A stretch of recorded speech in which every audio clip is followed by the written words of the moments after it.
All right, what's up? I'm back with another solo video. The thing that's been really killing me the most about this quarantine situation is not playing shows, not going to shows. It's what I crawled out of the womb to do.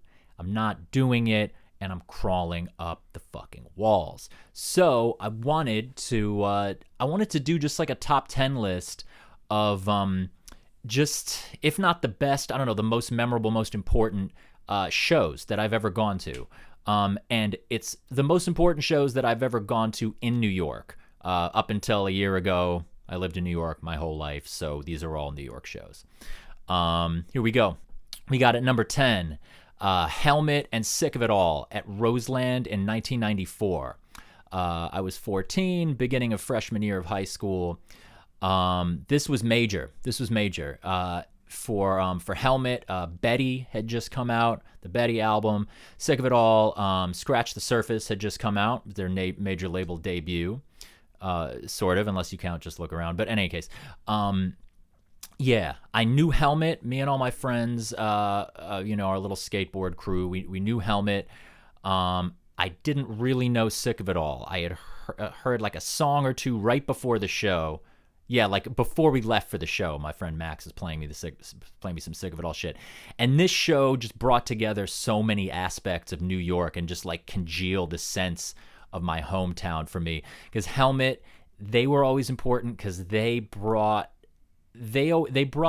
together this sort of like the arty sort of Sonic Youth, Glenn Branca side of New York, and they kind of fused that with like the sort of unsane cop shoot cop kind of tougher noise rock side of things, and so that was the sort of tough yet smart kind of fusion. But then Sick of It All were like actual dyed-in-the-wool New York hardcore, which Helmet didn't really have that, except maybe overlapped a little, but that's sort of a third thing, and it's really its own thing. So Sick of It All, that was the first time I had seen New York hardcore, and that was big. That was a big the fact that Helmet and Sick of It All were playing together was kind of a big deal, because like Helmet, like it's not exactly the same crowd, the Helmet crowd wasn't like this deep New York thing. They were like, on MTV and whatnot. Sick of It All was like, legit New York hardcore. And I just remember the way Sick of It All threw down on stage was just unreal, and the crowd. I had been to a couple concerts before that at Roseland, actually, and just the pit situation was just out of control. Seeing that was just, I got goosebumps. Just the number of boots just sticking straight up in the air in the pit, And I'm in the scream-alongs. I remember Sick of It All had on stage behind them, they had like a crew of hardcore kids kind of like off to the side, but you could see them on stage, from the crowd.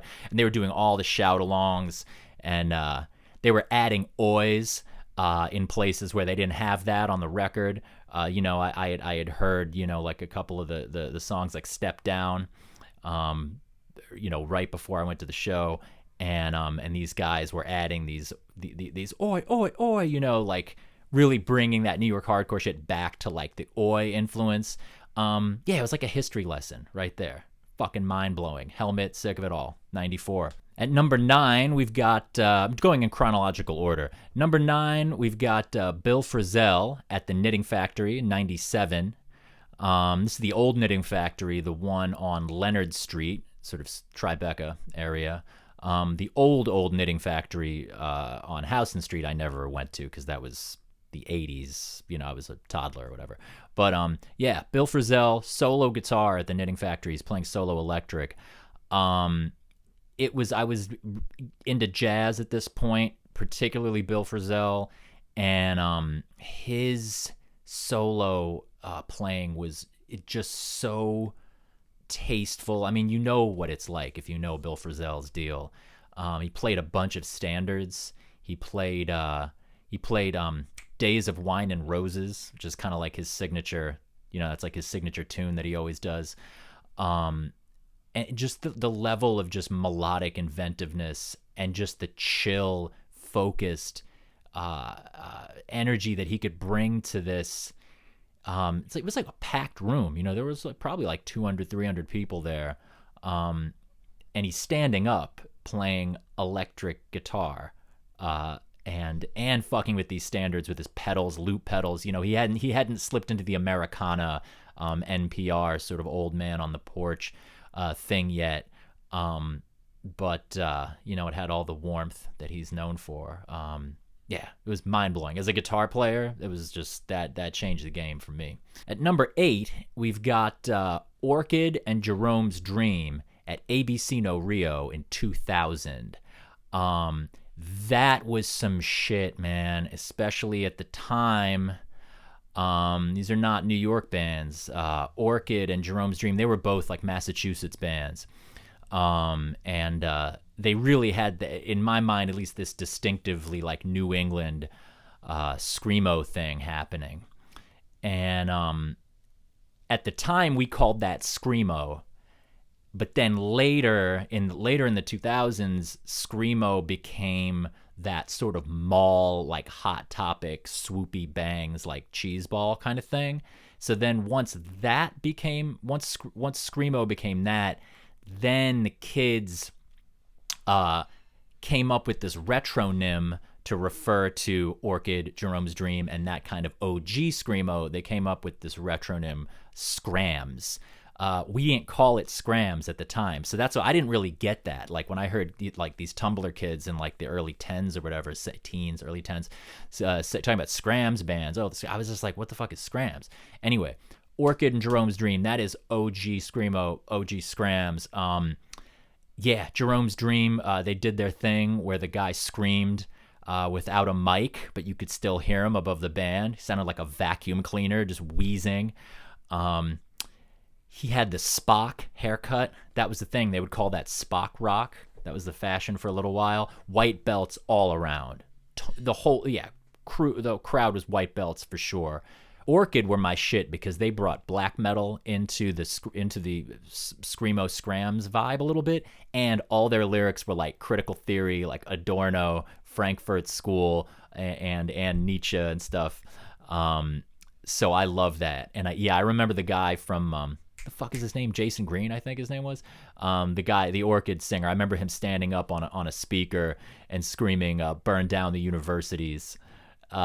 You could say it's cringe because he's straight out of liberal arts college, but the universities are burning themselves down at this point, at least on the humanities level. So he was he was on the right track with that. Number 7 on the list. This is heavy shit. This was also in the year 2000. This was Cecil Taylor and Tony Oxley at Tonic. So first of all, Tonic, that's legendary venue for the 2000s New York. Just experimental music, mostly experimental music, improvised music, and then on the far out end of indie rock and metal and stuff. So, Cecil Taylor, I mean, do I need to tell you who that is? I mean, that's, one of the colossuses of improvised music. I'm not even going to say jazz, improvised music, and just 20th century music, 20th century experimental music. He's just one of the deepest ever. Tony Oxley on the drums, one of the hugest pioneers, I mean, just of his instrument and in improvising context. The show was exactly what you would think. It was every bit it was broken glass. It was fucking broken glass coming at you for an hour. I mean, I remember there were very few lulls. It was really turning on the faucet, and the faucet of broken glass. It's a mixed metaphor. It was crushing. It was one of those things, tickets came out. I bought tickets the second we even heard about it, big. The next one is from 2004, and this was like, there were a million bands on this bill, and this show was like very, this really represents a whole time, a whole scene, a whole phase of New York. So this show was, the headliner was Orth, and then the second headliner, I guess you could say, was Behold the Octopus. These are both deep friends of mine. There were a bunch of other bands on the bill. This was at a venue, at the time, I think it was just called 141 South 5th. This was Brooklyn, and it was I think it was also used to be called the Woodzer. I think it changed names a bunch of times. This is classic DIY 2000s show. It was put on by this promoter, Todd Patrick, who used to go by Todd P. And he was, at that time, it's hard to really describe what it was, like Todd P shows. He would put on, he really just congealed this whole scene, consolidated, cultivated. It was like Todd would put on like 10 shows a week, like more. It'd be like a show. He put on like 2 shows every night promoting these shows.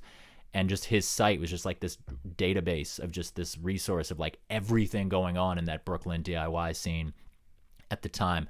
Tons of just illegal venues that would get, shut down, and he'd deal with the police and have it not shut down. And then he'd find another place and putting on shows at these weird fucking, warehouses and strip clubs and stuff. I mean, it's really a time. And then this show, man, Orth Realm was Mick Barr, his band, before he was in Krallis. And Behold the Octopus was Colin Marston's band before Colin Marston was in Krallis. And Colin's also in Gorguts, too. So this was like, sort of like early when they were just meeting. And it was so cool because especially, Orth Realm were just like known as the deepest. Just as far as insane tech metal, Behold the Octopus, the reason it was so one of the reasons why is because like the Todd P kind of scene was more on this like indie, noisy indie kind of tip, the sort of Animal Collective-ish, early Animal Collective TV on the radio kind of tip. And Behold the Octopus, that was just like that was like just dork tech metal shit that was really not accepted by that scene.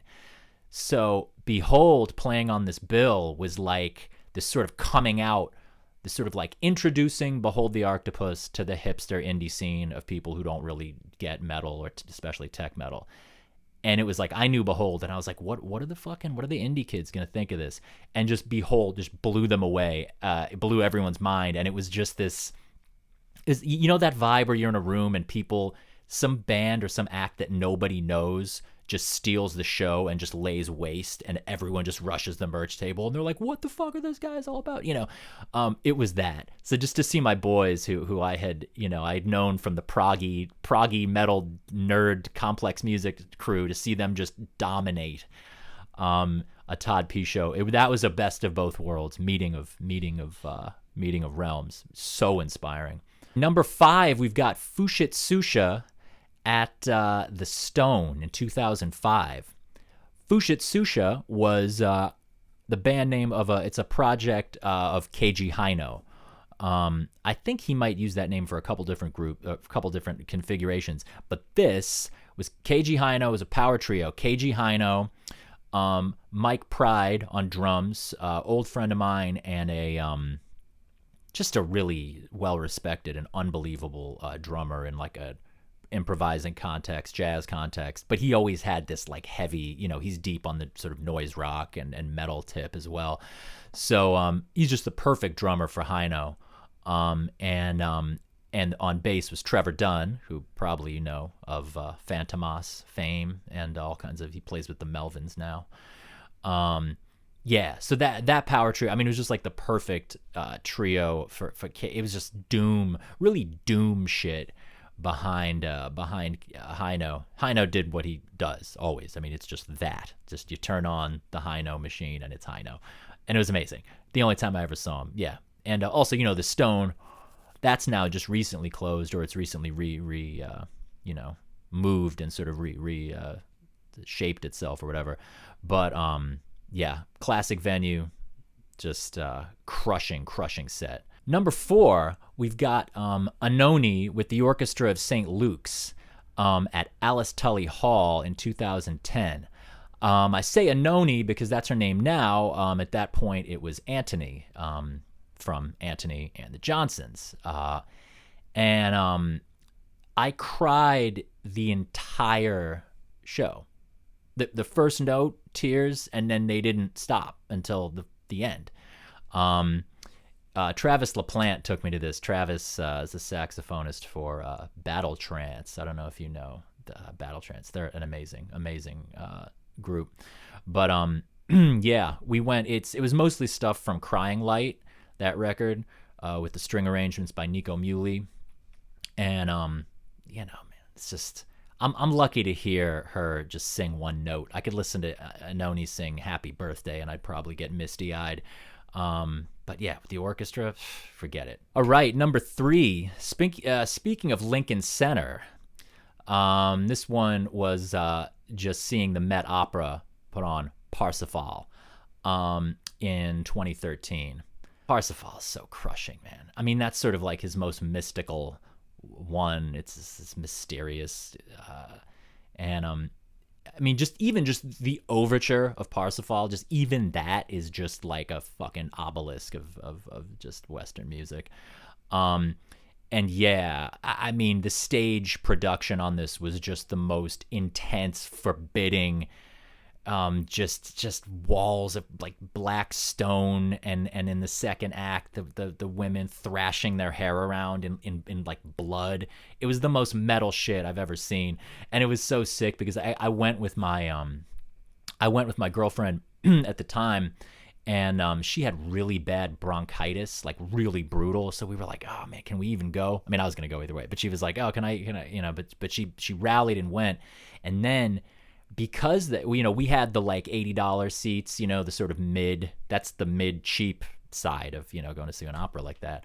But because the really expensive seats weren't sold out, they did like a lottery thing where they were just giving away, they'd like randomly give you a lottery and bump you up to the really expensive seats just randomly.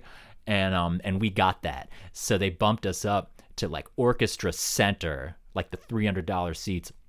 Like the perfect view. Like I've never seen the Met Opera like that, like I've seen a bunch of different angles, but I mean, this was like the best you possibly see.